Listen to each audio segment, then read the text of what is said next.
அனைவருக்கும் வணக்கம். இன்றைக்கி நம்ம பார்க்க போகிறது தீபாவளி ஒட்டி வரக்கூடிய இரண்டொரு விசேஷங்கள். தீபாவளி நம்ம தமிழ்நாட்டு பக்கம்லாம் நரக சதுர்தசி அப்படிங்கிற திதியில் கொண்டாடுறோம். சதுர்தசி எந்த அன்னைக்கு காலையில் இருக்கோ அந்த நேரத்தில் எண்ணெய் தேய்ச்சி குளித்து புது ஆடை உடுத்தி இனிப்பெல்லாம் சாப்பிட்டு நம்ம அந்த அன்னைக்கு கொண்டாடுறோம். அந்த அன்னையிலிருந்து நமக்கு சஷ்டி விரதம் துவங்கிடும். அந்த 6 நாளும் சஷ்டி விரதம் துவங்கிடுவாங்க.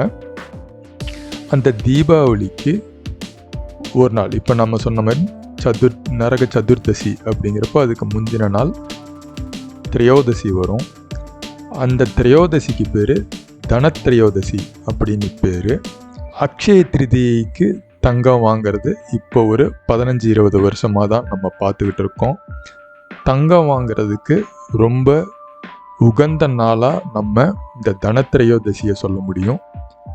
யாரெல்லாம் அக்ஷய திருதியை அன்னைக்கு தங்கம் வாங்கிறத ஒரு நம்பிக்கையாக வச்சுருக்காங்களோ அவங்க அவசியமாக இந்த தனத்திரையோதசி அன்னைக்கு தங்கம் வாங்கிறது ரொம்பவே விசேஷம்.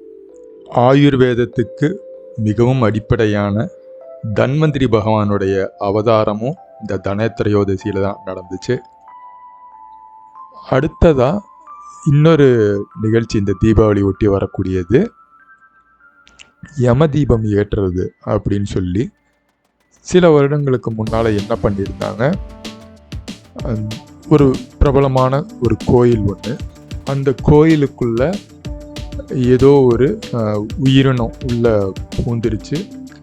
அதனால் இந்தந்த மாதிரி இருக்கிறவங்களுக்கெல்லாம் அது ஏதோ ஒரு நல்ல ஒரு பலனை கொடுக்காதுங்கிற ஒரு நம்பிக்கையினால் விளக்கேற்றுறோன்னு சொல்லி எல்லாரும் இது அப்படியே வாய் வார்த்தையாகவே பரவி எல்லா வீட்டுக்கு முன்னாலேயும் விளக்கேற்றி வச்சுருந்தாங்க. இது என்ன வித்தியாசமாக இருக்குது அப்படின்னு அப்போ எனக்கு புரியலை. அதுக்கப்புறம் மறுபடியும் அடுத்த வருஷமும் வேற ஒரு காரணம் சொல்லி இதே மாதிரி பண்ணாங்க.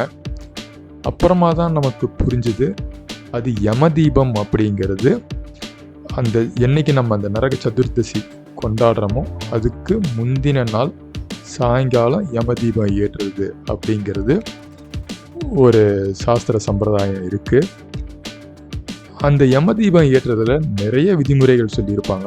பொதுவாகவே விளக்கு ஏற்றுறதுங்கிறது ரொம்ப சாதாரணமாக யார் வேணாலும் செய்யலாம்.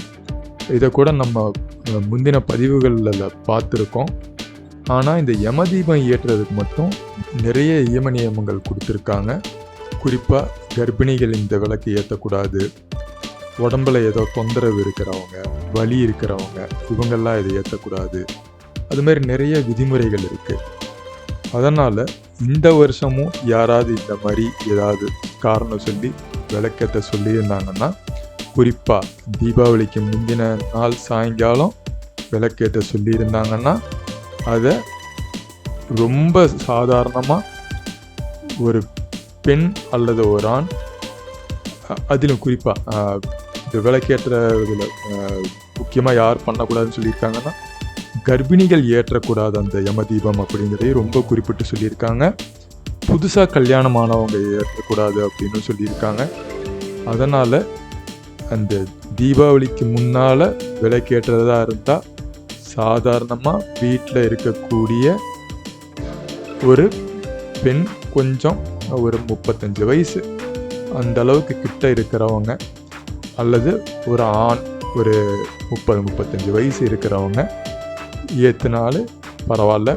மீதி யாருமே இத்தனை விதிமுறைகளில் அதை பற்றி சொல்லியிருக்கிறதுனால தவிர்க்கிறதுனால மீண்டும் வேறொரு பதிவில் சந்திப்போம்.